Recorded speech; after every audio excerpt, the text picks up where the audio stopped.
नमस्कार दोस्तों, चाइना अब भारत के लिए सबसे बड़ा खतरनाक दुश्मन बन चुका है। इंसानियत के लिए एक कलंक बन चुका है।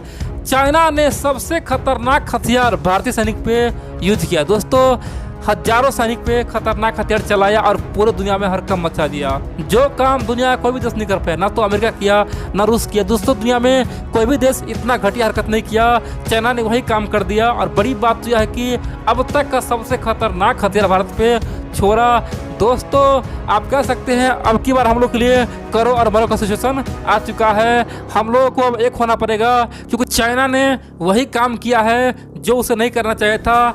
चाइना अब भारत के लिए पाकिस्तान से कई गुना खतरनाक दुश्मन बन चुका है। भारत सरकार को अब कुछ करना होगा, भारत के लोगों को कुछ करना होगा। दोस्तों, आप लोग पूरा वीडियो देखिए, समझ आखिरकार चाइना ने क्या किया। देखिए, आप जानते हैं लद्दाख में इस समय भी दोस्तों भारतीय सैनिक चीनी सैनिक आमने सामने में है। आप जानते हैं किस प्रकार भारतीय सैनिक और चीनी सैनिक के बीच में हिंसक झड़प हुआ था। दोस्तों, गलवान घाटी में उस समय क्या हुआ था, चीन का 50 सैनिक मारा गया था।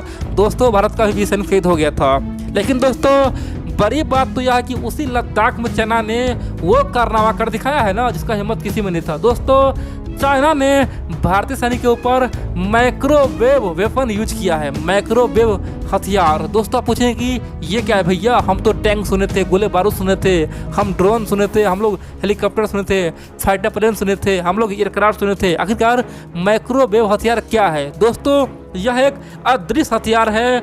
बड़ी बात तो यह है कि इस हथियार का उपयोग आज तक कोई नहीं किया था। दुनिया में इतना युद्ध हुआ दोस्तों, कई जगह युद्ध हुआ है, तमाम बॉर्डर पर युद्ध हुआ है, लेकिन कभी भी इस अदृश्य हथियार का उपयोग नहीं किया गया। लेकिन चाइना ने भारत के खिलाफ किया है। दोस्तों, भारत दुनिया का आज चौथा शक्तिशाली देश है और चाइना ने उसी शक्तिशाली देश पे हमला किया है। माइक्रोवेव से हजारों सैनिक पे धावा बोला। दोस्तों, चाइना का औकात दिखाने का समय आ चुका है। आप लोग पूरा बड़ी देखिए, समझ आखिरकार चाइना ने ऐसा क्यों किया।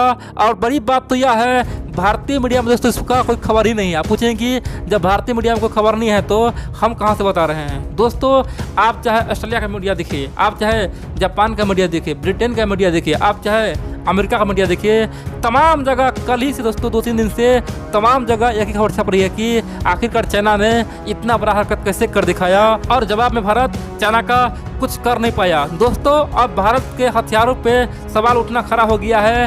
क्या हम लोग चीन से बहुत पिछड़ चुके हैं? क्या चीन हमारे ऊपर माइक्रोवेव उपयोग करता है और हम लोग जान भी नहीं पाते? आखिरकार क्या हुआ था? दोस्तों, चलिए हम लोग शुरू जानते हैं। देखिए, आप जानते हैं चाइना में एक बहुत बड़ा यूनिवर्सिटी है। दोस्तों, बीजिंग में एक बहुत बड़ा यूनिवर्सिटी है। उस यूनिवर्सिटी का एक प्रोफेसर पूरे दुनिया के सामने में, मीडिया के सामने में अब तक का सबसे बड़ा बयान दिया। उसने कहा कि देखो भैया, अब तो बॉर्डर पे मामला शांत हो गया है। ये घटना आज से 3-4 महीना पहले का है, यानी कि अगस्त महीना, यानी कि अगस्त के अंतिम महीना में था, यानी कि 2020 में ही है। आज से 4-5 महीना पहले जब भारतीय सैनिक और चीनी सैनिक आमने सामने था, उस समय गलवान में, यानी कि पेंगोंग लेक के पास, यानी कि जो लद्दाख है ना, लद्दाख में दोस्तों पेंगोंग लेक है, वहाँ पे 2 सदन हैं। एक है सदर्न बैंक, दूसरा है नॉर्दर्न बैंक। दोस्तों, आप जानते हैं कि वर्तमान समय में, यानी कि आज के समय में नॉर्दर्न बैंक पर चीन का पूरा कब्जा है और सदर्न बैंक पे भारत का कब्जा है। दोस्तों, भारत सैनिक का कब्जा है। दोस्तों, सदर्न बैंक में ही दोस्तों ब्लैक टॉप आ गया, बहुत सारे क्षेत्र दोस्तों वो सब सदन में आता है। लेकिन चाइना का प्रोफेसर का ये कहना है कि आज से 3-4 महीना पहले हमारे सैनिक ने वो काम कर दिखाया जो आज तक नहीं कर पाया। जब भारतीय आर्मी सदर्न बैंक को, यानी कि सदर्न एरिया को छीन लिया था, तो हम लोग के पास कोई ऑप्शन नहीं था। हम लोग मजबूर हो गए थे। आखिरकार भारत सैनिक को पीछे कैसे हटाए? हम लोग ने सब तरीका से प्रयास किया, यहाँ तक कि डंडेबाजी किया, हम लोग ने रड लाया, हम लोग ने खूब फाइटिंग किया, लेकिन हर बार हम लोग केवल हार ही गए। दोस्तों, ऐसा चीन का जो प्रोफेसर उसका कहना है कि हम लोग बुरी तरह से हार गए थे, हमारे पास कोई ऑप्शन नहीं था, हम लोग मजबूर थे, हम लोग करते तो करते क्या। हमारे आर्मी और भारतीय आर्मी के बीच में एक एग्रीमेंट हुआ है जिसके तहत कोई भी देश किसी पे गोलीबारी नहीं करेगा, कभी भी हमला नहीं करेगा, कभी भी फायरिंग नहीं करेगा। उसी कारण से हम लोग न तो फायरिंग कर सकते थे, न ही तोप से गोलीबारी कर सकते थे, न ही कोई मिसाइल छोड़ सकते थे। हम लोग तो एग्रीमेंट में बंद थे। लेकिन हमारे पास एक ऑप्शन था, वो था माइक्रोवेव वेपन, यानी कि माइक्रोवेव हथियार। हमने माइक्रोवेव हथियार 2014 में बनाए और वो अब तक का सबसे खतरनाक हथियार है। हमने वही यूज किया और भारतीय सैनिक को पीछे किया। हमारे पास एक ही ऑप्शन था, हजारों भारतीय सैनिक पे ये हथियार चलाना, और हमने चला दिया। 15 मिनट के अंदर में ही भारतीय सैनिक परेशान हो गया और भारतीय सैनिक का वहाँ पे बहुत ज़्यादा नुकसान होना शुरू हो गया। भारतीय सैनिक वहाँ पे ठहरने में समस्या होने लगा और भारतीय सैनिक अंत में वहाँ से चला गया। और फिर हम लोग ने सदर्न बैंक यानी कि जो सदर्न एरिया उस पर कब्जा कर लिया। दोस्तों ऐसा प्रोफेसर का कहना, उनका कहना है कि हमारे सैनिक ने बिना कुछ किए, बिना हथियार चलाए, बिना फाइटिंग किए एक एरिया पे कब्जा किया। उस हथियार का नाम है माइक्रोवेव हथियार। हम तो कमाल ही कर दिए। आने वाले समय में हम अब कहीं भी वही काम करेंगे। भारत के साथ जहाँ भी सीमा पर विवाद होगा वहाँ पे इस तरह का हथियार छोड़ेंगे। दोस्तों आप कह सकते हैं कि भारत के सामने में बहुत बड़ा चैलेंज पैदा किया। अब आप पूछेंगे कि आखिरकार ये माइक्रोवेव हथियार होता क्या है भैया, उससे आखिरकार भारत सैनिक को क्या नुकसान हुआ, क्यों वहाँ चला गया।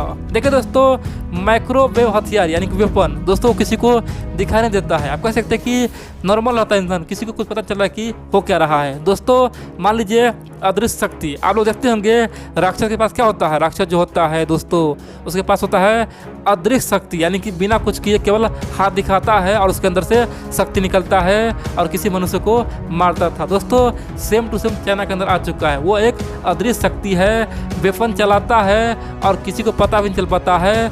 अब दोस्तों यहाँ पर समस्या क्या होता है, जैसे ही माइक्रोवेव वेपन चलता है तो क्या होता है, कोई आदमी आता है ना उसके रडार में, उसके सामने कोई आता है तो उस आदमी का जो चमड़ा है या फिर उसका खून है या फिर उसके शरीर के अंदर पानी है, उन सब को जलाना शुरू कर देता है। दोस्तों माइक्रोवेव वेपन वही काम करता है, यानी कि चमड़ा हो गया, खून हो गया और शरीर के अंदर पानी सबको जलाता है और इंसान को खड़ा होना मुश्किल कर देता है। उसका खून बॉयल कर देता है, पानी गर्म कर देता है, चमड़ी को लाल कर देता है। दोस्तों कोई भी इंसान वहाँ पर टिक नहीं पाता है। भारतीय सैनिक तो कम से कम 15 मिनट वहाँ पर खड़ा हुआ। और बड़ी बात तो यह है कि चाइना ने वही काम किया जिसे नहीं करना चाहिए। दोस्तों चाइना एक तरह से मानवता का दुश्मन बन चुका है। अब दोस्तों आप पूछेंगे कि क्या ये बात सत्य है, क्या ये बात सत्य है, तो अब तक हमें पता क्यों नहीं चला, भारत सरकार कुछ बोला क्यों नहीं, भारतीय आर्मी कुछ बोला क्यों नहीं।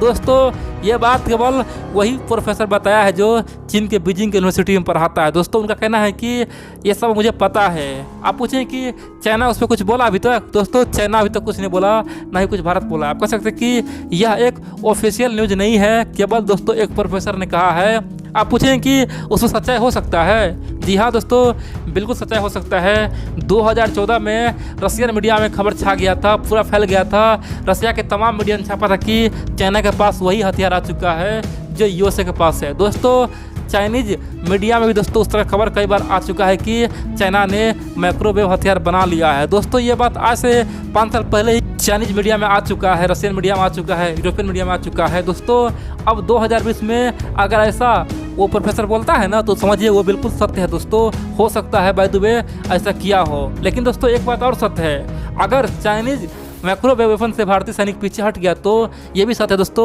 भारतीय सैनिक ने फिर से अटैक किया और फिर से दोस्तों सदर बैंक को कब्जा किया। दोस्तों आज भी भारत के कब्जे में वो सदर बैंक है। तो इसका मतलब यह है कि भारतीय सैनिक कुछ देर के लिए चला गया हो लेकिन फिर से आया होगा और चाइनीज सैनिक को दरा दरा को पीटा होगा और फिर से सदर बैंक को कब्जा कर लिया होगा। दोस्तों ये बात पूरी दुनिया बोलता है कि वर्तमान में नॉर्दर्न बैंक पर कब्जा चीन का है और सदर्न पे भारतीय फौज का है। तो सिंपल सी बात है, जब भारतीय सैनिक चला गया होगा उसके बाद फिर से आया होगा और कब्जा किया होगा।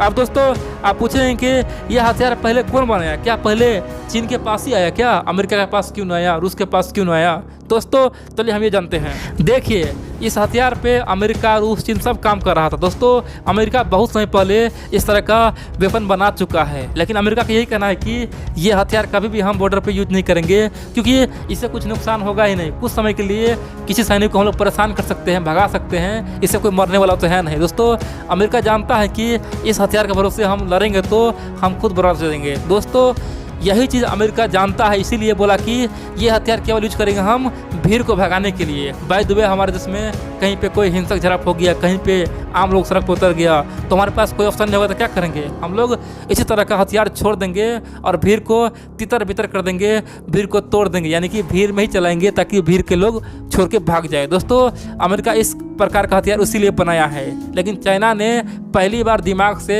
उस प्रकार का हथियार भारत के खिलाफ यूज किया है। आने वाले समय में भारत को सोचना चाहिए कि हमें चीन के खिलाफ खड़ा होना है तो हमें भी माइक्रोवेव हथियार बनाना होगा, नहीं तो हमें काली 5000 को छोड़ना होगा। दोस्तों अगर चाइना माइक्रोवेव छोड़ता है ना तो भारत सरकार काली 5000 हथियार को छोड़ दे, जो सबसे खुफिया हथियार है, चीन को तहस नहस कर दे। दोस्तों हमारे पास एक ही ऑप्शन है, जो काम चाइना करता है उसका जवाब देना जरूरी है। दोस्तों अगर ये फैक्ट हुआ, सच्चाई हुआ, तो हमारे पास कोई और ऑप्शन नहीं है, काली को छोड़ना जरूरी है।